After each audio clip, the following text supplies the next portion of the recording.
Boa noite, hoje é dia 18 de fevereiro de 2025 e nós estamos começando hoje um novo livro que é o Java 8 Prático da Casa do Código, e a nossa ideia é vermos com mais detalhes algumas coisas que ficaram do outro livro e ver mais profundamente também o que foi.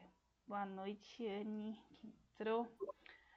E é isso. Eu vou começar a ler aqui e depois a gente vai dividindo a leitura. Passei o link aqui do resuminho aqui no chat do Discord. Então, Java 8 e Lambda. Então, o livro ele começa aqui com uma pequena introdução, né, da evolução do Java. Então, ele fala do Java 5, que foi em 2004, que ele trouxe os genéricos, o enum e as anotações. E o Java 8, que foi em 2014, olha quanto tempo demorou, né? Ô, Marina, tu vai Oi. compartilhar ela? Eu vou. Eu deveria Aí eu ter. já ia perguntar. Eu Gente, deveria ter. Desculpa aí, gente. não foi nada. Foi? Oi. Ah, beleza. Desculpa aí. Então tá aqui, né? Ó, do Java 5 que eu comentei e aqui do Java 8, que no Java 8 teve a introdução do Lambda e os métodos referenciados, né? Os métodos por referência, que ele chama. Atualizações na API de Collections, que a gente até viu, né? Antes, Collections é os map, as quick, as fila, as list. Essas são as coleções. Os streams e os métodos default. Então, os que ele deu aqui como introdução. E aí ele já começa aqui no Lambda, né? Então, o livro trouxe para nós um exemplo de uma classe chamada usuário, que tem os atributos pontos, que é uma pontuação de usuário, um nome do usuário, um moderador, que é um booleano que indica se ele é moderador ou não. Então aí a gente tem uma classe assim, comum que a gente vê todo dia, né? Com os atributos, um construtor, os métodos get, um método aqui que troca para tornar moderador, né? E um método perguntando se é um moderador, que é um get, né? Aqui. E o primeiro exemplo que ele traz aqui, ele usar a abordagem clássica sem os recursos do Java 8. Então, ó, vou aqui, é o código copiado e colado, tá? Aqui. Que é, deixa eu pegar o exemplo 1, que é este daqui, que ele está trazendo. Então, ó, o exemplo 1 que ele não está usando os recursos ainda do Java 8. Então, a gente tem um main aqui na linha 7. Temos 3 usuários, né? New usuário, ó, a minha classe usuária tá aqui. Deixa eu pegar ela para mostrar para vocês. Ó, que é igual que está no livro, né? Nome, pontos, moderador, o construtor, os get, o para tornar moderador e o is. Isso daqui a gente vai ver daqui a pouco. Mas é só um toString, coisa comum também. E ele colocou esses 3 usuários aqui numa lista. Ó, colocou um array, as a list, user 1, 2 e 3. E para fazer o laço, ele usou um for, que colocou, né, para cada usuário da nossa para cada usuário da nossa list, ó, aqui é a list, que é uma lista aqui, e o nosso objeto, né, o tipo do que a gente tem nessa lista é uma classe usuário, ele vai printar na tela um get nome, que esse get nome tá lá na nossa classe. Ó, ela aqui, tá aqui, ó, um get nome. Então, vou rodar aqui só pra gente ver que tá funcionando.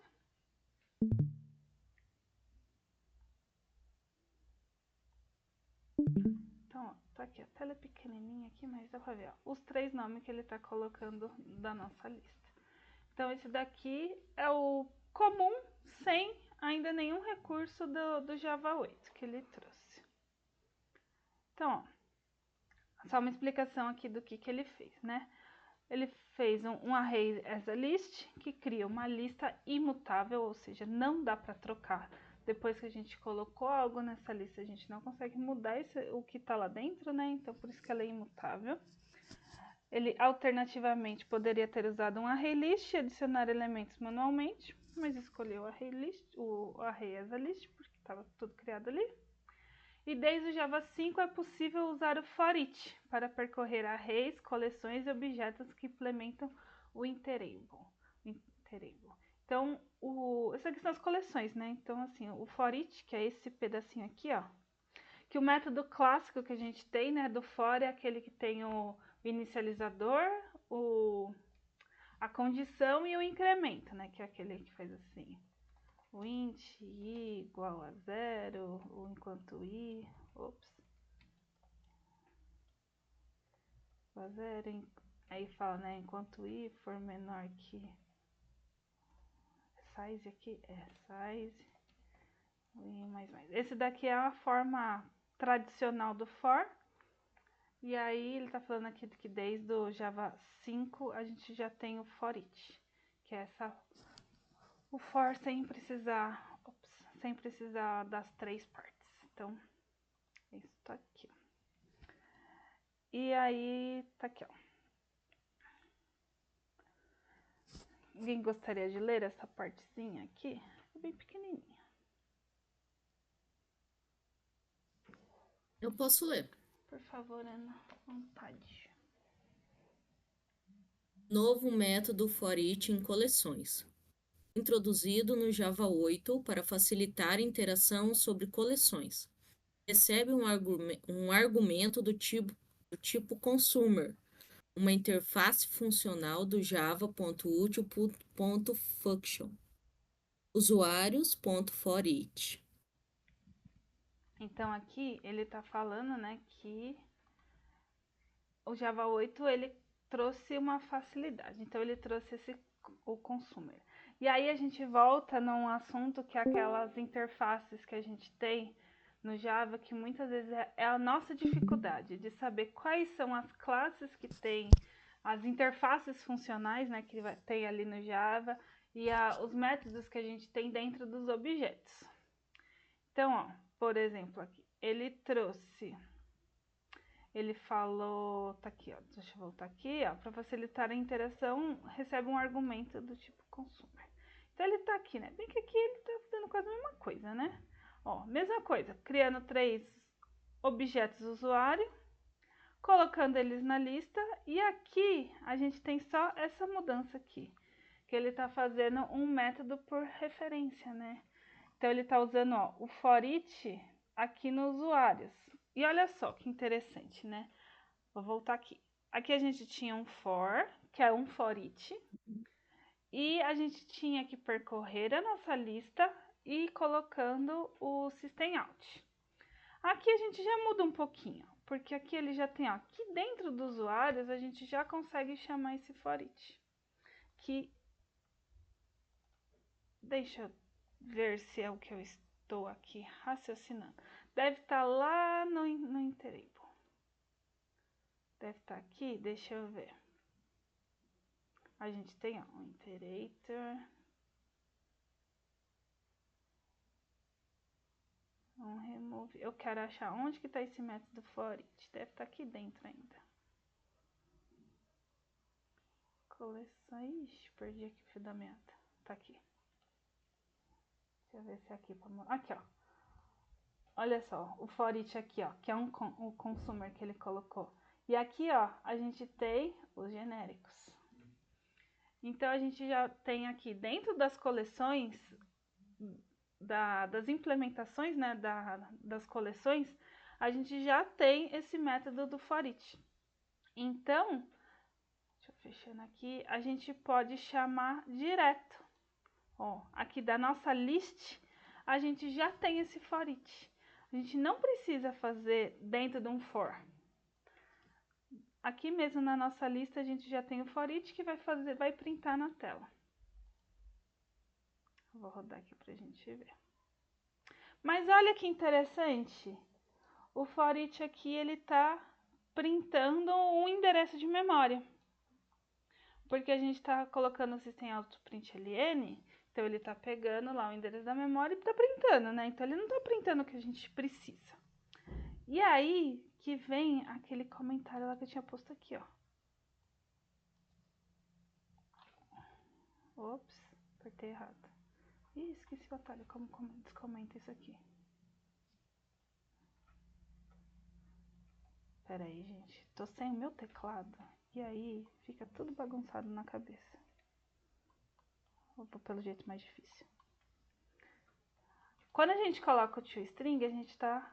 É um override, né? A gente tá fazendo uma sobrescrita de um método. E aqui, quando a gente tá dando o toString, então sempre quando ele for printar algo desta classe, ele vai buscar o toString que tá o return nome. Então, ó. Olha só que bonitinho. Agora ele já não tá mais printando o endereço de memória que tá esse objeto. Mas a hora que ele entra nesse foreach e ele dá o systemout.println, ele está buscando lá o toString da nossa classe que estamos printando, ó. A classe que a gente está printando é a usuário, que é a nossa lista. Até aqui, alguma coisa ficou no ar? Um comentário? Tá de boa? Tranquilo. Tranquilo? Tranquilo. Beleza.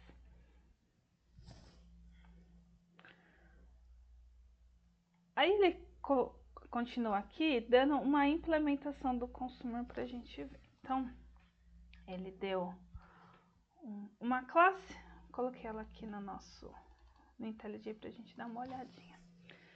Então, ó, a gente tem uma classe que chama mostrador, que ela implementa um consumer usuário. Então, aqui eu já estou falando o que ele vai... O nosso tipo, né? O tipo do nosso consumer. E aqui ele tem esse método accept usuário, o systemout.println, o.getNome. Então, o que ele está fazendo aqui?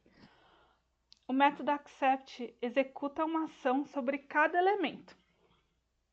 Então, se a gente tem uma lista, esse método ele vai executar alguma coisa sobre cada elemento da nossa lista. Que aqui no nosso caso, ó, é dar o systemout. Aqui a gente poderia ter 1 zilhão de coisas. Então, eu poderia fazer um cálculo com cada objeto usuário. Eu poderia fazer uma gravação na base de dados. Então, assim, esse método, ele vai para cada objeto da nossa coleção, ele vai fazer algo. E aí, ele vai... assim, como usar, né, essa classe? Porque aqui a gente está definindo o que ele vai fazer, mas a gente não está falando como a gente vai acessar ou como a gente vai chegar a esta classe. Então, aí a gente vai ter a nossa outra classe para saber como a gente vai usar isso daqui. Deixa eu fechando aqui. Que eu já tô com meu computadorzinho menor. Tá aqui, olha só. Então, a gente tem, ó, o começo é o mesmo. A gente tem 3 usuários aqui, 3 objetos usuários. A gente tá formando uma lista, né, um array, uma lista a partir disso, né, o array as a list. E aqui nós estamos dando um new mostrador e um usuários for each mostrador. Então, olha que interessante, né? Aqui no nosso outro exemplo, vou abrir aqui de novo. A gente tinha um usuários.forEach systemout.println, que ele ia lá na nossa classe usuário para pegar o toString. Só que agora, aqui nesse exemplo, a gente tá dando um new numa classe, que é essa classe mostrador, que tem um método que vai dar o systemout.println, o u, que é o usuário aqui, .getNome. E aqui a gente tem, ó, usuários, que é o nome da nossa lista, .forEach mostrador. Então, aqui a gente está passando uma classe, né, passando um método, e dentro desse método a gente tem a implementação do que a gente quer fazer com cada elemento da nossa lista. Então, assim, parece muito simples, né? A gente fala assim, nossa, que mudança besta. Você vai trocar uma linha pela outra.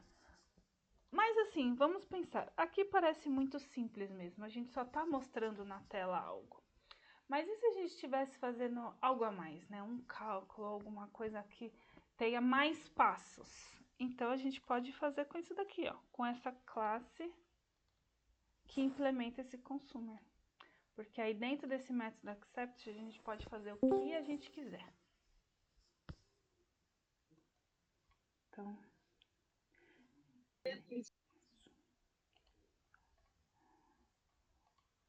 e aí ele vai falar assim, aqui ele está dando vários exemplos, né? Assim, ele está construindo um pensamento mostrando para nós, nesses vários exemplos, o porquê do lambda. Então, assim, a gente já vai chegar nele. Então, assim, a gente for pensar aqui, ó, aqui a gente está dando new numa classe e usando essa classe para cada elemento. E aí ele traz também aqui uma revisão, eu acho, eu diria, de classe anônima. A classe anônima é aquela que, sim, ela não tem um arquivo, ela não tem um nome específico, ela é algo anônimo, tipo, sem nome. Então aqui, ó, ele traz uma classe anônima, uma construção da classe anônima, pra gente dar uma olhadinha, vamos ver aqui, ó. Então, ó, a mesma coisa, os 3 objetos usuário, a nossa lista, e olhem só aqui que interessante que ele está fazendo. Ele está dando, ó, um usuários.foreach, a mesma construção do nosso exemplo anterior, só que ao invés da gente ter uma classe chamada mostrador com o método accept, aqui mesmo a gente está fazendo a nossa classe, ó. A gente está dando new no consumer, usuário, e está colocando o accept nele aqui dentro. E aí, essa classe anônima, ela vai... Deixa eu fazer um negocinho aqui para mostrar para vocês exatamente o que está acontecendo. Esse aqui serve. Só para vocês verem aqui a nossa... O que ele vai fazer. Então, ó, aqui a gente tem o nosso diretório, né, com os nossos código-fonte. E quando a gente volta aqui, volta para cá, deixa eu ver se é aqui. Ó, cada vez que a gente roda uma classe no IntelliJ ou em qualquer ideia que a gente está usando, ou até mesmo num bloco de notas, na hora que a gente coloca lá Java, C e o nome da classe, é criado um class. Então, ó, se vocês observarem aqui, eles têm um nome certinho, né? Cada um com o seu nomezinho aqui. E aí, a hora que a gente roda essa classe anônima, ó, ele trouxe os 3 nomezinhos, ele constrói essa classe aqui meio sem nome, ó. Tá vendo que ele tem 2? Ele tem o capítulo 2, exemplo 4.class, que é a nossa classe aqui, ó. Capítulo 2, exemplo 4. E ele constrói esse class com esse... Esqueci o nome disso aqui. E acho que é o $1, né, que chama. Que é essa nossa classe anônima. Então, este pedacinho aqui, ó, virou uma classe anônima. Então, é uma classe que não tem nome, né? E tanto que ele pega e coloca o nome que está dentro da classe, mais esse números e um monte de coisa. Que é a nossa classe anônima. Cadê aqui o nosso resumo? Ó, que ele fala, gera um arquivo .class com nome interno estranho, que é esse $1 aqui. E aí, tudo isso, né, ele mostrou para nós como era feito antes no Java 5, como que era feito com foreach, como que era feito com o consumer, como que pode ser feito com a classe anônima, para chegar no Lambda. Por quê? O Lambda ele vai simplificar tudo isso. Olha só. Em vez de escrever consumer usuário igual mostrador igual new consumer usuário, monta aqui o nosso método accept, podemos só escrever 2 linhas. O consumer usuário, mostrador, usuário, a setinha aqui, eu esqueci o nome disso, alguém lembra que a gente viu no outro livro e eu esqueci de novo. E é o system out print ln, o ponto .get. Então, ó, vamos dar uma olhadinha aqui no código.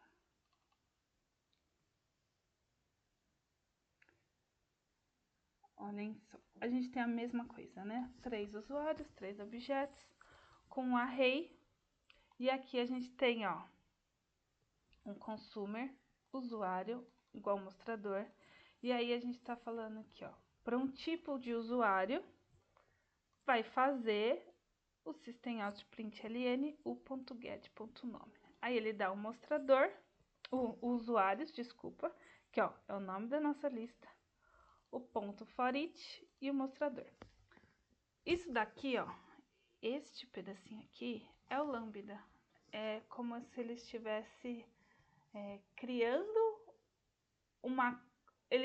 como se a gente... Assim, eu sempre penso que para usar o lambda, a gente primeiro define como ele vai ser, o que ele tem que fazer, e depois a gente usa. Então, aqui é isso que está acontecendo. Ó. Ele está dizendo assim, ó, eu vou fazer com cada usuário da minha lista, eu vou mostrar o nome. E aí, aqui na linha de baixo, ele está falando assim, ó, para essa lista, usa essa implementação. Então, com Lambda a gente sempre vai fazer isso. Primeiro a gente define como a gente vai usar e depois a gente usa. Então, essa é uma dica para não esquecer como usa o Lambda, que no começo eu errava muito isso, assim, de ficar pensando como é que vou usar e não lembrava desse passo. Primeiro define e depois usa. Tentava misturar tudo e ficava, claro que não dava certo, né?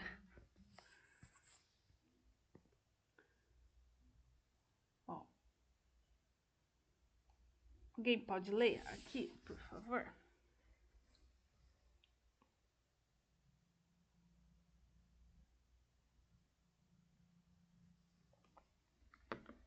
Eu posso ler novamente. Pode ir, Ana. Uso de lambda no foreach. Usuário U, né? Daí o lambda system.out.println u.getNome. O compilador infere que se trata de um consumer e uma peia para o método accept automaticamente. Pode continuar lendo aqui, por favor. Simplificação do lambda. Primeiro, o compilador pode inferir o tipo, removendo o usuário e os parâmetros. 2. Se houver apenas uma instrução, entre chaves e ponto e vírgula, podem ser omitidos. Terceiro, pode ser passado diretamente para for each, sem variável temporária. Então, aqui ele vai dando as dicas, né, do que você pode fazer. Eu coloquei aqui pra gente ir dando uma olhada. Então, ó, ele fala a opção 0 aqui.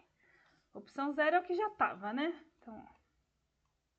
Então ele dá aqui o consumer, o usuário, o mostrador, usuário U, o lambda, o system.println, o .getNome. E o ponto e vírgula aqui, ó.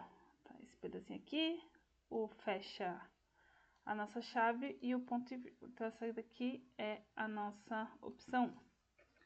Ó, ele vai fazer aqui e vai mostrar no for each. Então, vamos lá. Só rodar aqui, ó. Mostrou os 3 nomes aqui. Aí, vai ter uma segunda opção aqui. Uma primeira, né, na verdade, que ele deu. Então, o que ele fala aqui, ó? Na opção 1, a gente pode tirar o tipo do que a gente está fazendo. Que o Java aqui ele vai inferir, ou seja, ele vai saber, ele vai adivinhar qual que é o tipo. Por quê? Porque a gente está dizendo aqui já, né? Então, assim, ó. Então, eu já estou passando o meu tipo. Então, eu não preciso ter ele aqui.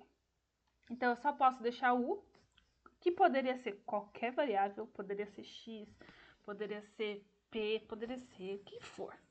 Pode ser A, poderia ser qualquer letra. O lambda, o system.out.println, aqui. E aí, ó, aqui ele rodaria da mesma forma. Ó, os 3 nomes aqui. Mas tem como simplificar mais. Quando eu tenho somente uma instrução dentro das chaves, eu posso tirar essa chave, que vai ficar o lambda system.out.println, o.getNome, ó, tá vendo? Ele tira essa chave, tira um ponto e vírgula, porque não precisa. Como é só uma linha, eu posso fazer direto. Ó, mostrou os 3 nomes aqui, tudo certinho. Mas tem como simplificar mais ainda.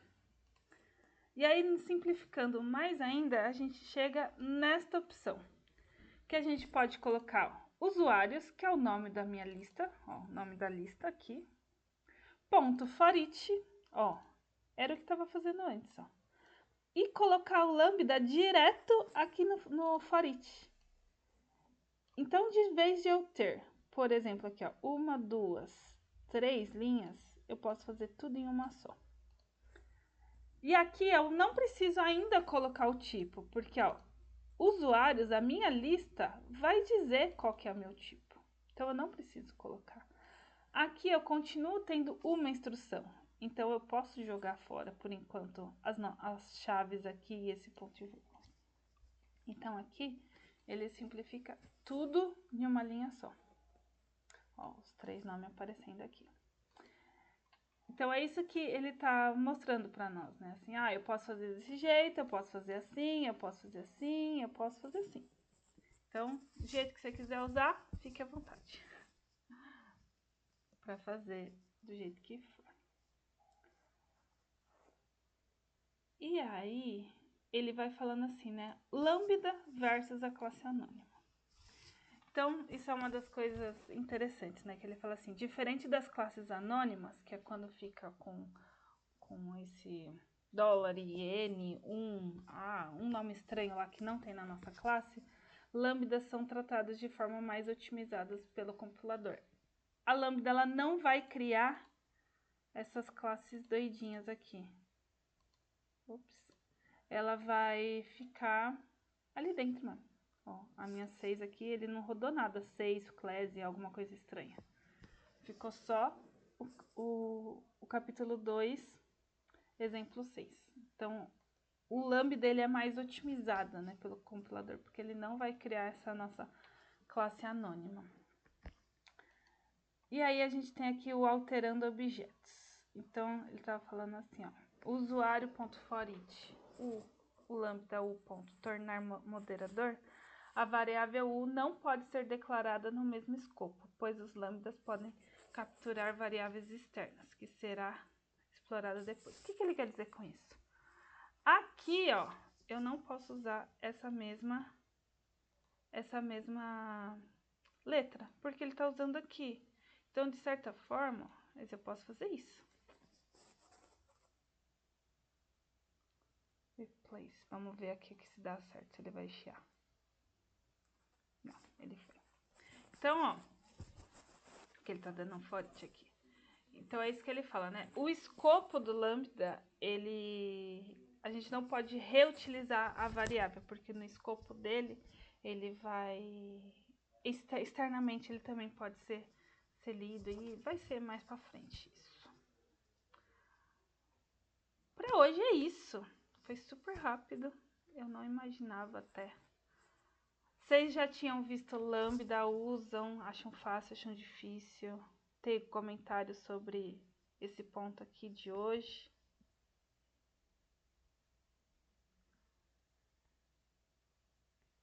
Já tinha visto, só que como eu não tinha revisado bem, aí acabei esquecendo um pouco. Aí foi bom porque eu cheguei mesmo nessa parte que eu já estava querendo revisar mesmo Lambda, então meu útil é o agradável aí. Ah, que legal. Eu também falo assim, o lambda é difícil a gente lembrar quando a gente não usa, né? Então precisa mesmo de relembrar sempre. Só ver que acho que o grupo de estudo tá mais avançado. Se estiver bem no comecinho, Flaviana, eu não sei agora. Tem o grupo de iniciantes mesmo, que vai ver aquele primeiro livro que a gente viu no sábado, acho que 10 da manhã.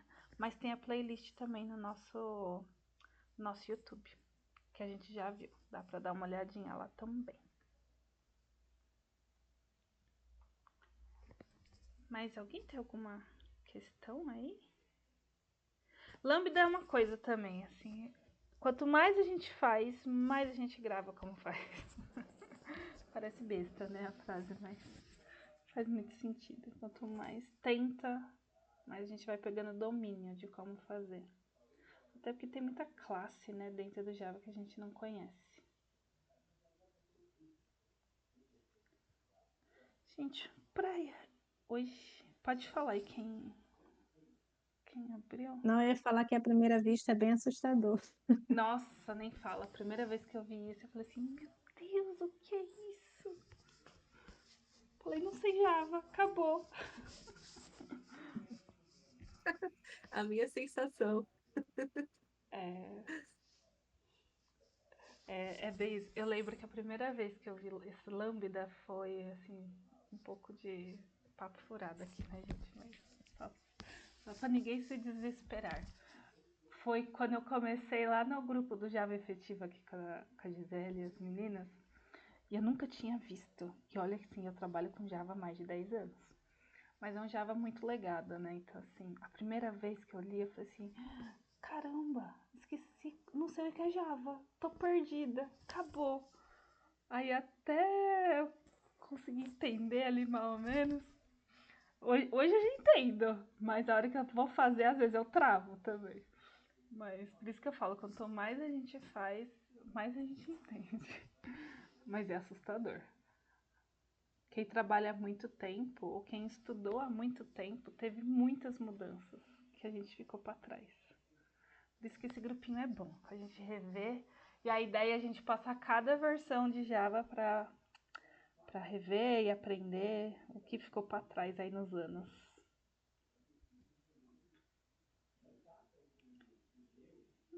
É isso, gente. Uma coisa bem rapidinha hoje, né? Acho que nunca foi tão rápido. Mas É verdade. tem vezes que a gente fica, né? Mas é bom também, porque agora assim, Mas foi muito bom. se vocês separaram uma horinha para estudar hoje, ainda dá tempo de pegar alguns exercícios e pensar, ou pedir pro chat GPT, me dar uns exercícios aí para eu fazer lambda. Então vocês têm ainda uns minutinhos para estudar, reler o texto também para ver se ficou alguma coisa no ar. E precisando aí de alguma ajuda ou não ficou sem entender algo, manda lá no grupo que a gente se ajuda. Uma boa noite para vocês. Bom descanso. Boa Muito bom ter noite, vocês. obrigado pela Ah, aula. Foi minha primeira obrigada. vez e eu gostei bastante. Que bom. Eu também, eu amei. Semana que vem eu tô aqui, viu? Oba, isso é bom. De novo. A gente se vê então, meninas. Até mais. Tchau, tchau, pessoal. Boa noite. Tchau, boa noite.